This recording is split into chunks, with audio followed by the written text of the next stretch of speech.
Did anyone, mom or dad, ever prepare you when you were young, as you were kind of going into this, to kind of pay attention to maybe the toll it would exact, or the fact that these things are not easily dismissed? My dad tried to warn me.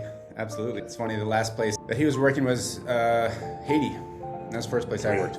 Okay. The reason for that is when we returned from Liberia, the Peace Corps needed someone to go to Haiti to shut it down because there's so many coups happening from the military there in Haiti.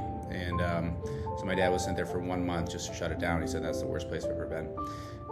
So a little while later, a couple decades after that, lo and behold, huge earthquake hits there in 2010.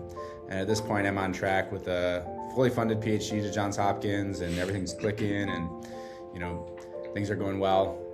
But at the same time, I have this itch that hasn't been scratched. And I grew up on stories of him crashing through the bush in Africa and things like that. And so I said, Dad, I can't do this anymore. I can't live this lab life. I'm going to go to Haiti. And he was just like, no, please don't.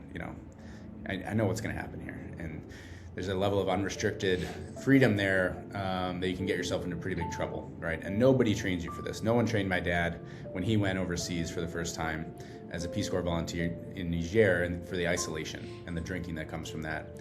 And then in Kenya, then Liberia, then in Haiti. There's no real training for that.